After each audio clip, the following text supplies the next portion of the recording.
안녕하세요. 사람 중심 서비스를 위한 전북 장애인 IL 워크샵 사람 중심 서비스 실천이라는 주제로 강의를 맡은 신지선 강사라고 합니다. 만나서 반갑습니다.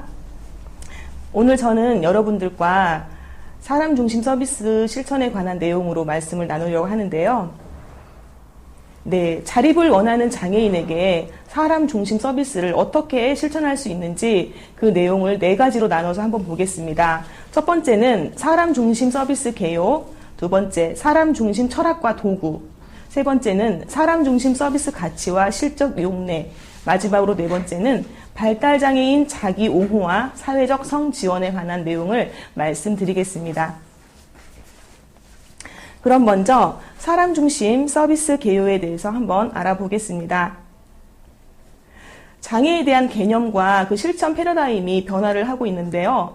다들 잘 아시겠지만 개별적 모델과 재활 모델에서 지금은 사회적 모델과 자립생활 모델로 바뀌고 있죠. 곧 최선의 이익의 관점에서 자기결정과 임파워먼트 관점으로 바뀌고 있습니다. 여기서 자립생활이라는 것은 장애인이 의존성에서 벗어나 스스로의 선택과 결정, 그리고 주도적인 역할을 바탕으로 지역사회에서 통합되어 살아가는 것을 말을 합니다. 그러면 사람 중심 계획이 도대체 어떤 의미인지 한번 같이 알아보도록 하겠습니다. 저는 그 강의를 준비하면서 제가 제일 좋아했던 문구가 떠올랐어요. 다들 아시겠지만 사람이 먼저다. 이 말 너무 잘 알고 계시죠? 자, 사람 중심 계획과 장애인 중심 지원 또는 자기주도 활동은 구분이 필요하겠습니다. 자기주도 활동 또는 장애인 중심 지원은 기본적으로 장애인의 자기 결정에 기반하는 것이라고 할 수 있습니다. 당사자가 자기 결정을 할 수 있도록 지원하고 자기 결정을 하면 이를 활동으로 이어질 수 있도록 지원하는 것이죠. 그런데 자기 결정이 잘 안 되는 경우가 있습니다. 이 경우 사람 중심 계획이 필요해진다고 말을 할 수가 있겠는데요. 자기 결정이 안 되는 경우 우리는 다시 전문가 관점, 즉 최선의 이익 관점으로 돌아갈 수 있습니다. 자기 결정이 잘 안 되는 장애인의 같은 경우는 발달장애인을 대표적으로 들 수가 있는데요. 일단은 의사소통의 어려움이 있기 때문이라고 말씀을 드리겠습니다. 자, 장애인 중심 실천이 되기 위해서는 어찌되었건 장애인 당사자의 바람, 선호, 선택을 이해하는 것이 중요합니다. 이에 따라서 전문가가 결정해서는 절대 안 되고요. 전문가는 장애인 당사자라면 지금 이 상황에서 어떤 결정을 할 것인지에 대해서 해석을 해야 합니다. 이를 최선의 해석이라고 합니다. 최선의 해석을 하기 위해 전문가는 촉진자의 역할을 해야 되고요. 장애인뿐만 아니라 주변 사람들과 대화를 통해서 장애인의 바람, 선택을 해석해야 하고 이에 따라 지원 계획을 작성해야 합니다. 즉, 촉진자가 회의를 통해 나온 이야기들을 해석하는 기술을 배우고 최대한 당사자 입장에서 해석하는 것을 하기 위한 기법이 필요해지는데 이 기법을 사람 중심 계획이라고 통칭하는 것이고요. 이 기법에 관련된 그 PATH, MAPACE 등 관련 기술이 우리에게 소개가 되어 있습니다. 장애인 중심 서비스 실천을 위해서는 첫째, 기관의 문화가 사람 중심 실천을 원칙으로 해야 합니다. 둘째는 복지관의 프로그램실 또는 활동 공간의 구조가 발달장애인도 편리한 의사소통 방식과 개인의 프라이버시가 보장되는 공간으로 바뀌어야 합니다. 즉, 시각적 의사소통 방식을 사용하는 공간, 장애인 당사자의 개별성이 보장되는 공간 등으로 바뀌어야 한다는 말씀입니다. 셋째는 기관 내 활동 및 프로그램 진행 방식이 장애인 주도적으로 진행되어야 합니다. 이에 따라서 기관의 문화가 개선이 되어야 되고요. 더불어 구체적으로 시각적 의사소통, 개별 공간이 준비가 되어야 합니다. 또한 자기주도 활동을 하기 위해서는 위험에 대한 적극적인 감수가 필요하겠습니다. 위험하다고 해서 그냥 포기해버리고 말아버리면 기회가 없겠죠. 따라서 시각적 의사소통의 필요성, 개별 공간의 중요성, 위험에 대한 개념 파악이 꼭 필요하다고 하겠습니다. 자, 그러면 시각적 의사소통의 필요성에 대해서 좀 더 자세히 말씀을 드리겠는데요. 이것은 이 시각적 의사소통은 발달장애인에게 특히 필요하다고 하겠습니다. 발달장애란 사회적 기능 차원으로 보면 의사소통에 어려움이 있는 장애를 의미하는데요. 의사소통은 언어적 의사소통과 비언어적 의사소통으로 구분할 수가 있는데, 발달장애인들의 의사소통이 잘 안 된다고 하는 것은 언어적 의사소통이 잘 안 된다는 의미입니다. 그래서 국내에서도 병원에 갈 경우 관련 용어가 어려울 수밖에 없습니다. 여기 방송을 들으시는 분들도 경험이 있으실 거예요. 병원에 가면 정말 낯선 용어들이 참 많잖아요. 저도 그런 경험을 했었는데, 그 간호사가 자신들이 자주 사용하는 용어를 사용해서 설명을 해주지만 소비자들에게는 그저 낯선 용어일 따름이죠. 예를 들어서 핵의학실에 가서 검사를 하고 오라고 하면 핵의학실이라는 용어가 어려울 수밖에 없고 찾아가는 곳조차 어려울 수밖에 없습니다. 특히나 이런 의사소통이 어려움이 있는 발달장애인 같은 경우는 더 이해할 수가 없겠죠. 이 문제를 해결하기 위해서 병원에서도 시각적 표시를 잘 활용을 하고 있는데요. 여러분 혹시 보셨는지 모르겠어요. 바닥에 빨간 줄, 파란 줄, 초록색 줄을 그려놓고 빨간색을 따라가면 핵의학실을 찾아갈 수 있게 한 것과 같은 그런 경우죠. 이에 따라서 요새는 간호사들이 빨간색을 따라가세요 같은 그런 말을 많이 하기도 합니다. 이처럼 언어적 의사소통이 어려울 경우 시각적 의사소통이 도움이 될 수 있다는 말씀을 드리겠습니다. 자, 개인 공간의 중요성도 말씀을 드리겠는데요. 사람 중심 실천의 가치 중 프라이버시가 존재를 하죠. 우리 선생님들 다 프라이버시 존중받고 싶으시죠? 네, 다 동의를 하실 텐데 우리 장애 유형 중에서도 발달장애인 분들은 프라이버시 존중을 많이 못 받습니다. 그분들도 분명히 우리가 가진 감정을 똑같이 갖고 계시는데 그분들은 왜 존중을 못 받을까요? 마음대로 의사소통을 하기 힘드시다 보니까 감정도 없는 줄 아는 그런 오해를 많이 하시는데 절대 그렇지 않습니다. 자, 그런데 이 프라이버시라는 것은 비밀을 이야기하는 것이 아니라 개인 공간의 중요성을 의미하는 것입니다. 자기 주도적 활동을 하기 위해서는 기본적으로 개인 공간이 꼭 필요하겠죠. 장애인 복지관에 각자 본인의 개별 공간이 존재한다면 소속감도 생기고 활동의 동기도 부여될 수가 있을 것입니다. 네, 다음으로는 적극적 위험 감수의 필요성 및 개념에 대해서 말씀을 드리겠습니다.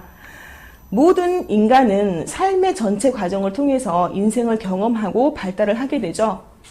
인생 경험과 발달을 통해 성취감을 느끼고 삶의 동기도 얻게 됩니다. 인생 경험이나 발달은 반드시 위험을 감수해야만 합니다.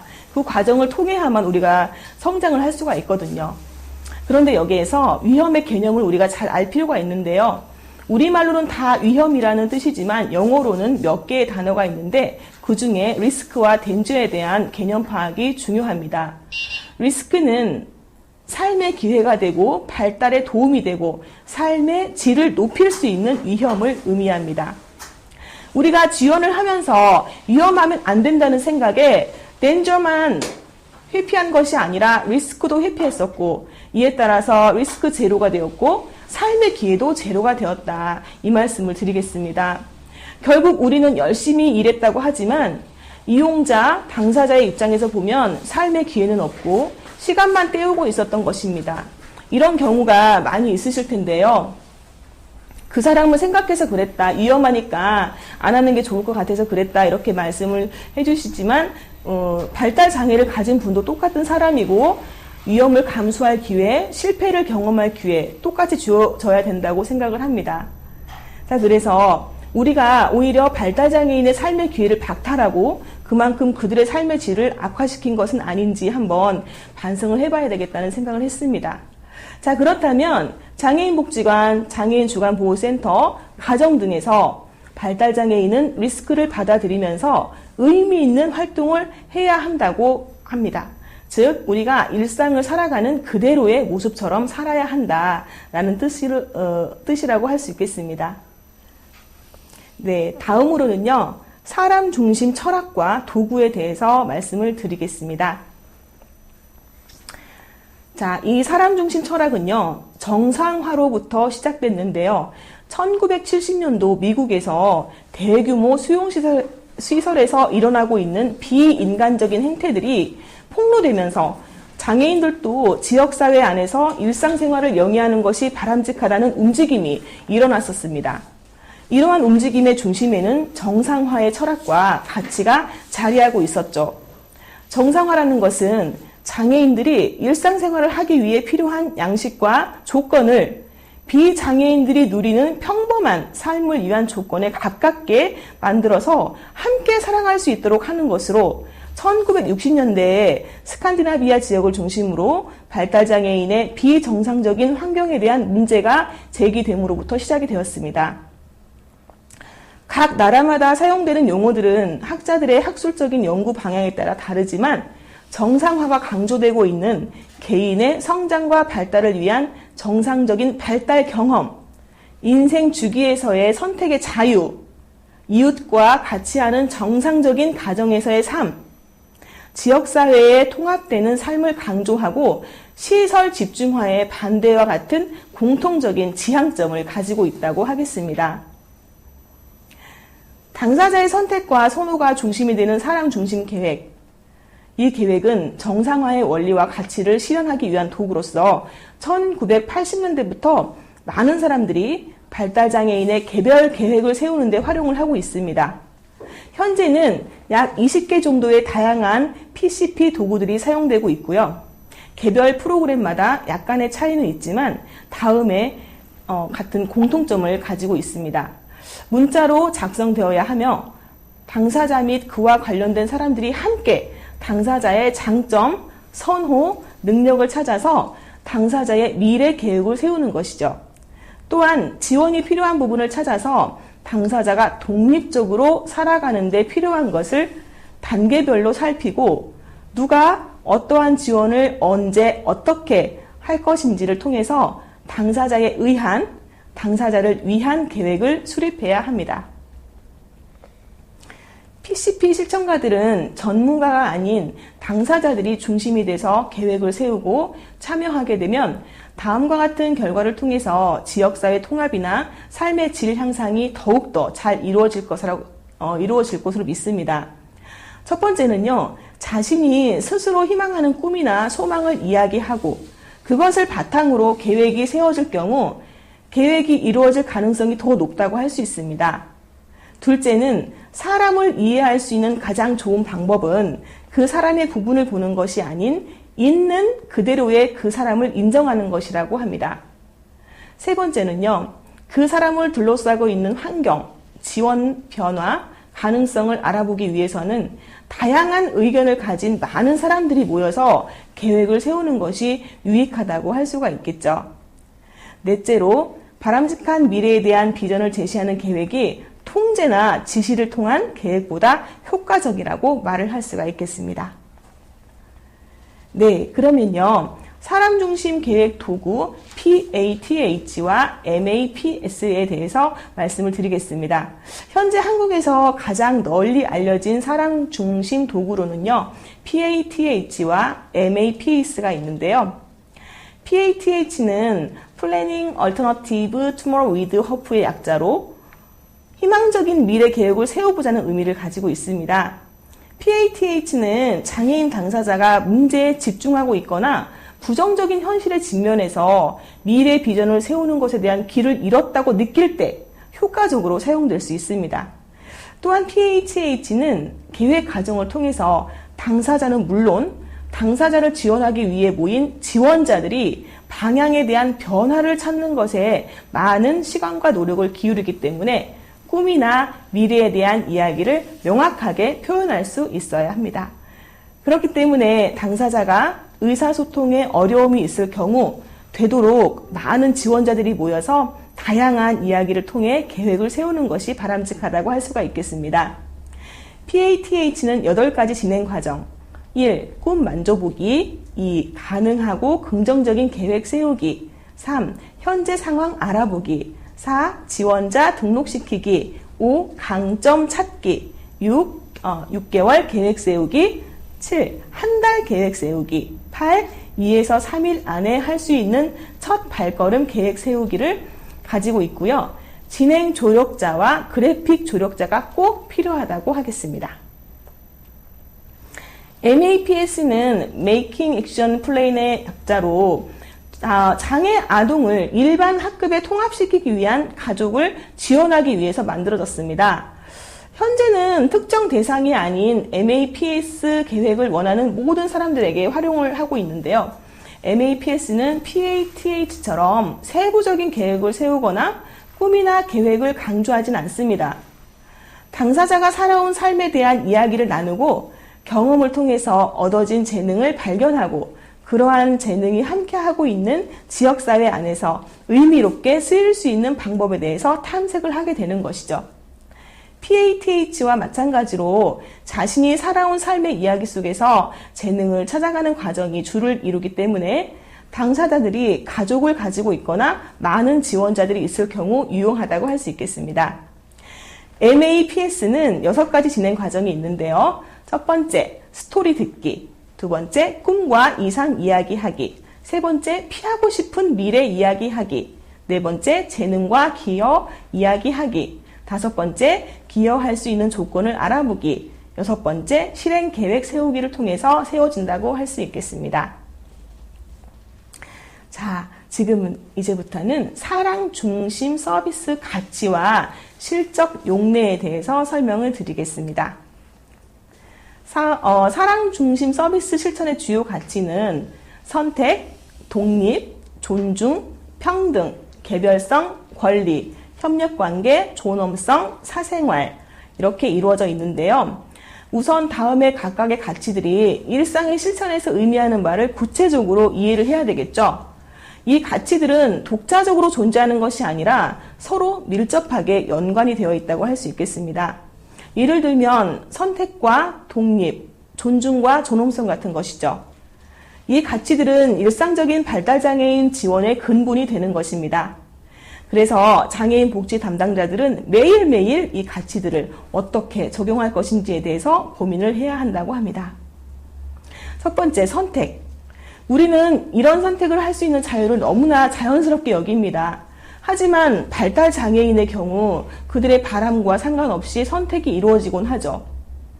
선택은 자신을 옹호할 수 있는 사람만을 위한 것은 아닙니다.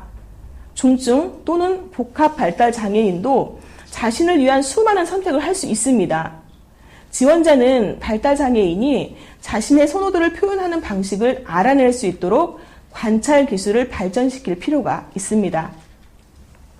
시간이 흐르면서 지원자는 발달장애인들이 좋아하는 것과 싫어하는 것을 의사소통하는 방법에 대해서 자세히 이해할 수 있게 될 것인데요. 우리의 삶의 특정 사항에 대해서 선택을 한다는 것은 우리가 통제할 수 있다는 것을 의미하는 것이고 우리의 정서적, 정신적 건강을 위해서 아주 좋은 것이죠. 지원자로서의 일상의 역할에서 그럼 다음과 같은 것들을 포함한다고 할 수 있겠는데요. 발달장애인이 자신의 삶에 대한 결정과 선택에 완전히 참여할 수 있도록 보장해야 되고 발달장애인의 그 선택을 하기 위해서 자신이 이해할 수 있는 형태로 충분한 정보를 가질 수 있도록 지원을 해야 된다는 것이죠. 언어적으로 의사소통이 되지 않을지라도 발달장애인이 자신의 의견을 말할 수 있도록 또는 자신을 옹호할 수 있도록 지원을 해야 된다는 것입니다. 그래서 이 선택이라는 가치는 발달장애인뿐만 아니라 모든 인간에게 부여된 권리인데요. 저의 경험을 잠깐 말씀드리자면 저는 제가 의사소통을 할 수 있음에도 불구하고 제가 저의 남편과 같이 병원에 가면 의사선생님이 저한테 안 물어봐요. 제가 아파서 갔는데 저 남편한테 이분 어디가 아파서 오신 거예요? 이렇게 물어볼 때는 저의 존재를 부정당하는 느낌이 들죠. 하물며 저는 제가 어디가 아프다고 설명을 잘 할 수 있음에도 불구하고 그러는데 발달장애인들은 이런 차별을 당하는 사례가 더 많이 있겠죠. 네. 그래서 선택은 누구나 다 누릴 수 있는 권리여야 된다. 내가 대답하고 싶을 때 대답하고 대답하기 싫으면 대답 안 하고 뭐 이런 건 다 누구나 누릴 수 있어야 되는 거잖아요. 네, 다음 넘어갈게요. 자, 사생활. 네, 사생활은 기본적인 인간의 욕구죠. 우리는 혼자 어떤 일을 할 필요가 있고 우리가 즐거워하는 일을 하기 위해서 자신의 시간을 가질 필요가 있습니다. 사생활에 대한 우리의 욕구는 우리의 성격, 흥미, 환경에 따라서 달라지죠. 사생활에 대한 개인의 욕구는 항상 존중되어야 된다는 것은 당연한 얘기죠. 개별적인 인적 지원을 하는 경우 발달장애인의 사생활이 보장될 수 있도록 특별한 노력을 할 필요가 있습니다. 발달장애인 개인은 자신의 방에서 시간을 보내는 것이 매우 중요합니다. 한 번은 선의를 가진 지원자가 발달장애인 개인에게 집에서 2명의 다른 사람과 시간을 보낼 수 있도록 했지만 나중에 이 프로젝트를 위해서 하루 종일 열심히 일하고 있다는 것을 알게 됐고 발달장애인 개인도 그의 배터리를 재충전하기 위해서 홀로 시간을 보낼 필요가 있음을 알게 되었다는 사례도 있습니다. 이 사생활 부분도 제가 조금 더 말씀을 드리자면 시설에 계신 분들 보면 어떤 피해를 당하냐면 그 정치인들이 선거 때만 되면 봉사를 하러 가는데 이분들한테 물어보지도 않고 사진 찍으려고 그냥 옷을 하나도 안 입혀놓고 목욕하는 사진을 찍어서 유포를 하고 그래서 그게 이제 문제가 됐던 경우도 있었습니다. 이건 굉장히 사생활 침해죠. 그래서 이런 문제는 참 너무 심각한데 다시는 이제 일어나지 말아야 되겠죠. 자, 다음 거 넘어갈게요. 독립. 우리 모두는 상호오존족이라고 말하는 것이 보다 정확할 것입니다. 우리는 우리 삶의 모든 영역에서 다른 사람을 필요로 하죠. 발달장애인들이 자신의 삶에 대한 통제권을 더 갖게 되었음에도 그들은 너무나 많은 경우에 다른 사람의 결정과 계획을 받아들여야 합니다. 그들은 자신의 삶의 양식을 결정할 수 있는 통제권이나 권한을 갖고 있지 않을 수도 있습니다. 분명히 부여가 됐는데도요. 서비스 제공자, 가족 등 다른 사람들이 그들을 위해서 결정할 수도 있습니다. 또 누군가는 지원을 잘 받고 있지만 자신의 삶을 통제할 수 있는 자신감이나 경험이 부족할 수도 있겠죠. 우리는 발달장애인들이 독립적이 될 수 있도록 권한 강화하는 데 매우 중요한 역할을 하고 있다고 합니다. 과연 그렇게 잘 하고 있는지 한 번 더 되돌아볼 일이기도 하고요. 지원자는 발달장애인들의 권한을 강화시킬 수가 없습니다. 사람은 스스로 권한 강화를 할 수 있을 뿐입니다. 하지만 지원자는 발달장애인들이 독립적인 방향으로 일을 할 수 있도록 도움을 줄 수는 있습니다. 그러나 이것이 하룻밤에 일어날 수 있는 일은 아니죠. 특히 장시간 동안 자신의 삶에 대해서 의존적이었고 권한이 약화되었던 사람들의 경우는 더욱 그러하죠. 많이 무기력해져 있고요. 의지가 없어요. 그래서 발달장애인 권한 강화는 단계적으로 일어나는 과정인 것이고 아주 많은 시간이 필요하다는 것을 말씀드립니다. 자, 존엄성에 대한 가치. 발달장애인도 다른 일반 시민들과 마찬가지로 동등한 권리를 갖고 있다고 다들 알고 계시죠? 네. 이와 같은 근본적인 원칙은 발달장애인이 비인간적으로 또는 품위를 떨어뜨리는 방식으로 대우받아서는 안 되고 자신의 권리를 갖는 가치 있는 인간으로 정중하게 대우받아야 한다는 것을 의미합니다. 지원자는 지원하는 모든 사람들의 존엄성을 유지시킬 수 있도록 노력을 해야 되고요. 가끔 이 말은 어떤 사람이 비인간화를 이야기하는 어떤 일을 하지 못하도록 하는 것을 의미한다. 존엄성은 우리가 발달장애인을 다른 사람과 동등한 권리를 갖는 평등한 시민으로 인정하는 것을 의미한다라고 말을 하는데요. 우리들의 일상 활동에서 발달장애인에 대한 존엄성을 보임으로써 관련된 사람들 또는 당신이 어떻게 지원하는지를 보고 있는 사람들로 하여금 이와 같은 생각을 더욱 강화할 수 있게 됩니다.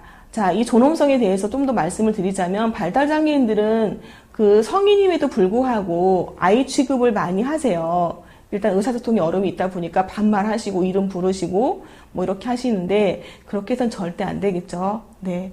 다음으로는요. 네, 존중. 우리들이 그 발달장애인에 대해서 발달장애인들의 그 행동의 방식이 그들을 바라보는 또는 다른 사람들의 방식과 그들이 자신을 바라보는 방식에도 또 영향을 미칠 수가 있는데요. 지원자는 항상 발달장애인을 이해하는 자세를 보여야 합니다. 모든 사람이 존중받을 가치가 있다는 태도와 행동을 통해서 이를 보여줘야 하죠. 존중은 다른 사람에 대한 이해를 바탕으로 행동하는 것이고 그들의 선택, 견해 등이 당신의 것과 다르더라도 그 가치를 인정하는 것이죠. 존중은 개인이 느끼고 이해할 수 있는 것을 가능한 한 알 수 있도록 더 많은 지원을 하는 것을 의미합니다. 협력관계. 네, 발달장애인 지원자는요, 항상 지원하는 발달장애인의 파트너가 되어야 합니다. 발달장애인들이 그들의 꿈과 야망을 이룰 수 있도록 지원하는 항상 그들과 함께 할 수 있도록 지원자는 항상 그들과 함께하고 있고요. 발달장애인의 특정한 욕구를 충족할 수 있도록 지원을 해야 합니다. 협력관계라는 것은요, 발달장애인의 욕구가 가능한 한 완전히 충족될 수 있도록 다른 사람들과 일하는 것도 포함이 됩니다. 여러분이 지원하는 발달장애인의 가족은 매우 중요한 파트너가 되겠죠. 대부분의 가족 지원자들은 발달장애인에 대해서 또는 발달장애인이 좋아하는 것과 싫어하는 것에 대해서 그들의 개인적인 역사나 특별한 의료적인 욕구 등에 대해서 매우 많은 지식과 경험을 갖고 있습니다. 자신들이 알고 있는 사항을 기꺼이 신규 활동가와 공유하고자 하죠. 우리가 가족에게 정보를 요구하면 대부분의 가족은 이미 많은 실천가들이 그들의 삶에 들어왔었고 또 여러 번 동일 정보를 제공해 왔었다고 생각하고 있다는 사실을 기억할 필요가 있겠습니다. 그런데 일부 가족은 그들이 희망했었던 변화가 없었던 과거의 경험 때문에 또 실망할 수도 있었습니다. 네. 평등이란 가치는 발달장애인과 그 가족에 대한 차별에 따라서 단지 발달장애라는 이유로 불공평하고 불공정한 대우가 발생하기도 하는데요. 이것은 발달장애인뿐만 아니라 다른 장애인들도 많이 경험하는 일들이죠. 그 중에서도 발달장애인은 더 많이 이런 평등에서 밀려나 있는데요. 발달장애인은 헌법 및 다른 법률이 정하고 있는 동등한 기회와 자유를 보장받지 못하는 경우가 많이 있습니다. 발달장애인들은 종종 편견과 차별에 맞닿아 있고요. 불공평하고 불공정하게 대우를 많이 받고 있습니다. 다른 사람과 동일한 수준의 기회를 거부당할 수도 있고요. 왜냐하면 의사소통에 어려움이 있기 때문에 욕구를 마음대로 표현하지 못하기 때문에 그런 불공평한 일을 많이 당하기도 하죠.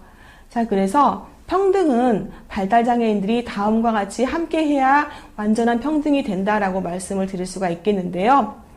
더 이상 주변화되지 않고 사회 내에서 소외되어서는 안 된다. 다른 사람과 동일한 사회적 지위를 가져야 한다. 착취와 학대의 대상이 되어서는 안 된다. 발달장애인의 의견은 진중하게 다뤄져야 한다. 성인으로서의 지위가 인정되어야 한다. 다른 사람과 동일한 시민권을 갖는다. 이 부분을 꼭 기억해 주셨으면 정말 좋겠습니다. 네, 개별성에 대해서 말씀드리겠습니다. 모든 사람은 자신 고유의 선호, 비선호, 강점, 개성을 갖는 개인이죠. 서비스와 지원은 집단의 한 구성원으로서의 욕구가 아니라 항상 개인의 초점을 맞춰야 합니다. 실천가들은 일상의 과업에서 지원하는 사람들의 희망, 꿈, 흥미, 욕구를 최우선에 두어야 한다고 하겠습니다. 장애인들은 이런 개별성을 참 많이 침해당하고 있는데요. 장애인들 하면 다 똑같다고 생각을 하세요. 사람으로 보지 않기 때문이죠. 근데 우리가 비장애인들 다 똑같다고 생각하지 않잖아요. 그런데 왜 장애인들은 다 똑같다고 생각을 하고 그렇게 일반화를 시키는지 참 안타까울 때가 많이 있습니다. 네, 이 개별성 장애인들도 갖고 있다는 거 강조를 하고 싶습니다. 다음으로는요.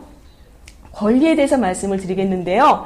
시민으로서의 발달장애인의 권리는 법에 의해 보호가 됩니다. 기본적으로 다음과 같은 권리들이 포함이 되는데요.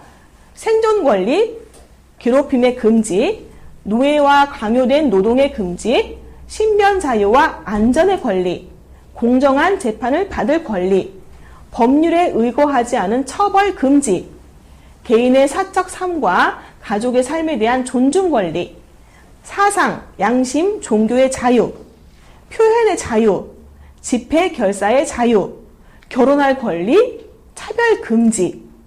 이것은요, 모든 국민에게 다 포함되는 것이죠. 네, 그런데 유독 발달장애인은 이 부분에 대해서 많이 침해를 받고 있다는 거, 그래서 더 법으로 보호를 해줘야 된다는 말씀을 드리겠습니다. 이것이 장애인 중심 서비스 가치에 중요하다는 것을 말씀을 드리고요.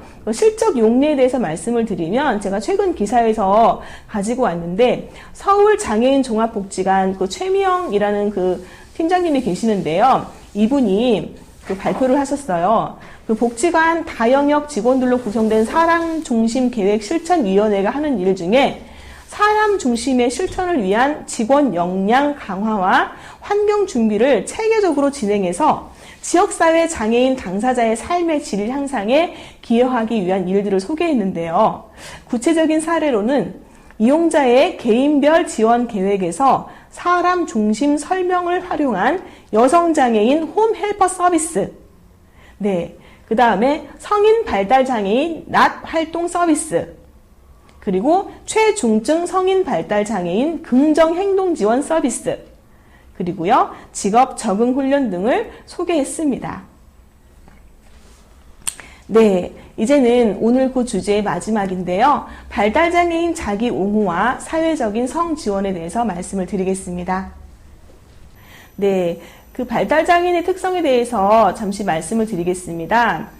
앞서도 말씀드렸지만 일반화돼서는 안 되고요. 개별적으로 다 다릅니다. 발달장애인이라고 해서 다 묶어서 똑같이 생각하시면 절대 안 됩니다. 주요 특성을 잠깐 말씀드리면 수용 언어와 표현 언어의 어려움이 있고요. 주의 집중의 어려움, 기억의 어려움, 또 관계 형성의 어려움, 또 고독이나 또 그런 것들을 선호하는 그런 행동을 이야기하기도 합니다. 또 감각 자극의 문제가 있어서 자극에 과다하게 반응하기도 하죠. 자폐성 장애인들은요, 청각적인 기술보다는 시각적 기술이 뛰어난 분들이 계신데요. 이와 같은 강점에 맞춰서 구조화 지원은 정보와 지시를 시각적으로 제공을 해야 됩니다. 그리고 독립적 개인 공간이 매우 중요하다고 말씀을 드리겠습니다. 또한 자기주도 활동을 위해서는 기본적으로 개인 공간이 꼭 필요합니다. 네, 발달장애인의 그 특징 및 프로그램 운영의 원칙을 다시 한번 말씀드리겠습니다. 특징을 이해하는 데 있어서 자신을 표현하는 기회가 필요하고 발견하지 못한 숨겨진 능력이 있다는 것을 꼭 기억해 주시고요. 다양한 감각을 통해 학습하는 것이 최상의 방법이며 선호하는 감각을 사용할 기회가 꼭 필요합니다. 그분들은 각자가 정말 다 다르기 때문에 선호하는 감각이 다 달라요. 그래서 그것을 발견하는 것이 중요하고 또 되도록 활기차고 흥미로운 환경이 필요하겠죠. 그리고요, 개인 정서 및 사회적 성장과 지지를 제공하는 그런 사람들과의 관계가 필요하겠습니다. 네. 혹시 그 영화 채비라고 보셨어요? 저도 봤는데요. 이 강의를 준비하면서 이 영화가 떠올랐습니다. 네. 이 영화는요, 그 발달장애인이 자립할 채비를 보여주는 영화예요. 그들이 어떻게 자립을 해나가야 하는지, 그 과정에서 이 지역사회가 어떤 도움을 주어야 하는지 등 그 발달장애인의 지역사회 통합을 위해 필요한 부분이 무엇인지에 대해서 생각을 하게 되는 영화입니다. 엄마는 아들에게 이해하기 쉬운 말과 그림 등의 방법을 통해서 밥 짓는 거, 집 찾아가는 거, 뭐 이런 기본적인 것들을 가르치는데요. 끊임없이 실수하고 넘어지는 아들이 너무 답답해서 자꾸 간섭을 합니다. 왜냐하면 엄마는 곧 떠나야 되거든요. 그런데 그 담당 사회복지사가 어머니 그냥 아들을 믿어주시고 지켜봐 주세요 라고 이야기를 하죠. 그 뒤부터 엄마는 아들을 믿으면서 응원을 해줍니다. 시간이 참 많이 걸리긴 했지만 점차 혼자 할 수 있는 일이 많아지게 됐습니다. 발달장애인 자기 옹호란 발달장애인이 자립할 수 있도록 이들의 속도를 존중하고 할 수 있다고 믿어주면서 내적 동기가 생기도록 지원하는 것을 말합니다. 발달장애인이 지역사회에 스며들 수 있도록 자기 옹호가 꼭 필요하겠죠. 가장 중요한 것은 발달장애인도 비장애인과 똑같이 실수하고 실패하며 배우는 권리가 있는 주체라는 것입니다. 비장애인들은 실수하고 실패해도 돼. 괜찮아. 다시 하면 돼. 이렇게 관대한데 왜 장애인들은, 특히나 발달장애인들한테는 그게 절대로 안 되는 것처럼 그 실수와 실패에 그렇게 민감한지 참 안타까운 때가 많습니다. 똑같은 사람이라는 선상에서 봐주시기를 다시 한번 말씀을 드릴게요. 그런 인식이 바뀌어야지만 이 발달장애인들이 자립을 해서 온전하게 살아갈 수가 있다고 하겠습니다. 자, 이제는 성에 대한 얘기를 해볼 텐데요. 섹슈얼리티에 대해서 말씀을 드려볼게요. 일상을 통해서 그 사람됨의 중심적인 측면으로서 성별 정체성, 성역할, 성적 지향, 에로티시즘, 즐거움, 친밀감, 재생산을 포함하는 그런 뜻인데요. 섹슈얼리티는 생각, 판타지, 욕망, 믿음, 태도, 가치, 행동, 실천, 역할 관계에서 경험이 되고 표현이 됩니다. 생물학적 또는 심리적, 사회적, 경제적, 정치적, 문화적, 법적, 역사적, 종교적, 영적 요인들이 섹슈얼리티에 영향을 미친다고 할 수 있겠는데요. 과연 그러면 이 부분에 있어서 발달 장애인도 포함이 될까요? 네. 이 성 권리, 발달 장애인에게도 있겠죠. 하지만 이 성적인 권리에 있어서 가장 많이 배제를 당하는 것은 발달 장애인이라고 할 수가 있겠습니다. 자, 그러면 성 권리의 정의에 대해서 말씀을 드리겠는데요. 성적 건강, 섹슈얼리티와 관련해서 신체적, 정서적, 심리적, 사회적 안녕 상태, 섹슈얼리티와 성적 관계에 대해서 긍정적이고 존중할 수 있는 접근이 필요합니다. 즐겁고 안전한 성 경험을 가질 수 있는 가능성이 있으며 강제, 차별, 폭력으로부터 자유로운 상태라고 하겠습니다. 성적 건강이 획득되고 유지되기 위해서는 성적 권리는 존중되고 보호되고 충족되어야 합니다. 그러면 성적 건강을 결정짓는 요인에 대해서 말씀을 드리겠는데요. 섹슈얼리티에 대한 포괄적인 정보로서의 접근성이 필요하고요. 성적 활동의 부정적 결과에 대한 취약성과 위험성에 대한 지식이 꼭 필요하다고 하겠습니다. 성적 건강을 위한 양질의 보건 서비스에 대한 접근성, 그리고 성적 건강을 증진시킬 수 있는 환경이 꼭 필요하겠죠. 네. 자, 그러면 가장 많이 고민되는 것들이 발달장애인에 대한 성이에요. 가족들도 그렇고 담당자분들도 그렇고 이 문제로 참 많이 힘들어하세요. 어떤 부분을 고민하는지 볼까요? 성교육이 성적 자극을 주어서 문제가 되진 않을까요? 발달장애인의 연애와 사랑 그대로 둬도 될까요? 공공장소에서 신체를 노출하거나 만져서 걱정입니다. 과도한 자유행동 때문에 고민이에요. 아무한테나 고백하고 다 좋다고 해요. 성폭력이 발생했을 때 어떻게 해야 할까요? 네, 그러면 발달장애인을 대상으로 하는 성교육의 방향과 내용을 한번 살펴보겠는데요. 욕구 표현 및 관계 중심의 성교육이 필요하고 성평등과 다양성 존중의 가치를 담아내는 교육이 필요합니다. 그리고 성적 즐거움에 대해서 이야기할 수 있는 그런 교육이 필요하겠죠. 그러면은 그 강사의 자세와 태도도 중요하겠죠. 발달장애인을 무성적으로 보지 않아야 됩니다. 결혼, 임신, 성욕에 대해서 열린 관점을 유지해야 된다는 거 꼭 중요합니다.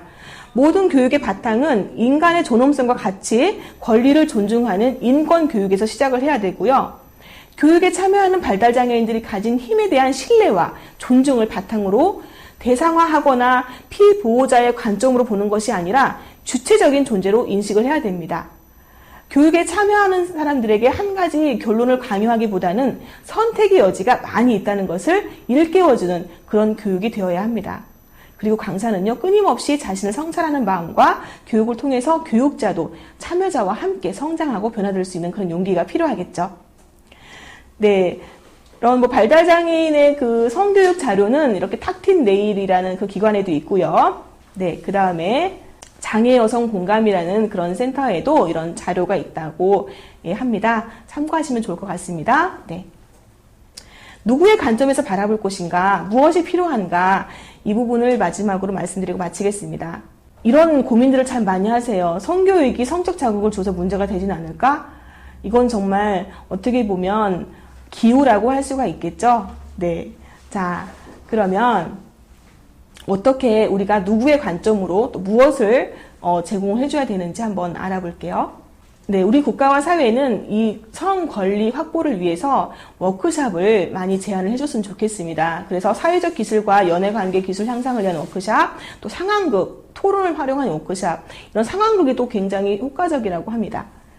네, 그래서 이런 상황극을 통해서 그 관계 기술 증진을 할 수가 있는데요. 각 관계의 의미와 적절한 대화 행동, 관계 갈등 해결 및 권리 찾기와 같은 개념들을 상황극을 통해서 보여주거나 상황을 비디오로 녹화해서 영상 자료로 보여주고 토론을 하기도 하죠. 네. 그리고 또 친구 관계, 또 그래서 친구란 또 무엇인지 이런 개념을 설명을 해주기도 하고요. 또 연인 관계, 또 친구와 애인의 차이점 이런 것들도 구분해주는 그런 기술도 필요하겠죠. 네. 이런 워크샵이 필요하고요. 또 이런 성에 대한 그런 개념, 또 안전한 성관계, 성폭력 대처 행동을 학습하기, 네, 이런 것들을 위한 워크숍도 우리 지자체나 국가와 사회에서 많이 진행을 해주셨으면 참 좋겠습니다. 그래서 이제 장애와 성에 대한 이제 기존의 담론을 넘어서 이제 우리는 어떤 관점으로 가야 되냐? 무성적 접근, 그렇게 하면 안 되겠죠. 본능으로서의 성욕이고요. 성기, 성교 중심의 사고에서 이성의 중심의 낭만적 사랑이라는 그런 이제 인식으로 가야 되겠죠. 그래서 이제 그 발달장애인들의 성적 권리를 확보하기 위한 실천으로서는 이런 여러 가지 내용이 있는데요. 이건 우리 큰 주제와 맞춰서 볼 때 사람 중심으로 가면 된다. 발달장애인도 똑같은 사람이고 똑같은 욕구를 가지고 있다. 비장애인들이 필요로 하는 것들을 다 똑같이 필요로 한다는 것을 말씀을 드리고, 단지 정보를 제공함에 있어서 다 방법이 조금 다를 뿐이다. 그들에게 필요한 그들의 장애 정도에 맞춰서 제공해주면 된다라는 것을 말씀을 드리겠습니다. 네, 마무리를 할 텐데요. 사람 중심 계획은 당사자 스스로가 자신에게 가장 중요한 것이 무엇인지를 발견할 수 있도록 돕고요. 알맞은 지원을 통해서 경험해 볼 수 있도록 하는 접근입니다. 또한 당사자가 계획의 전 과정에 참여하고 새로운 의견에 대해서 주도적으로 결정을 할 수 있도록 함으로써 계획이 전문가가 아닌 당사자의 위치에서 실행될 수 있도록 해야 합니다. 사람 중심 계획과 실행을 통해 확보된 당사자의 존엄성은 지역사회 안에서 일상을 누리고 관계를 형성해 나갈 수 있는 충분한 자양분을 제공할 수 있기 때문에 발달장애인을 지원하는 많은 조직에서 사람 중심 계획의 활용을 시도를 하고 있죠. 하지만 사람 중심 계획은 장애인 당사자의 선호를 인정해야만 가능하기 때문에 기존의 시설 중심이나 서비스 중심의 지원 체계 안에서는 활용이 불가능하기도 합니다. 발달장애인들을 지원하는 데 있어서 사람 중심 계획의 활용이 바람직하다고 생각이 된다면 당사자들의 변화를 만들기에 앞서서 조직의 변화가 우선시 되어야 한다라는 말씀으로 오늘 이 시간 마치도록 하겠습니다. 긴 시간 함께 해주셔서 정말 감사합니다.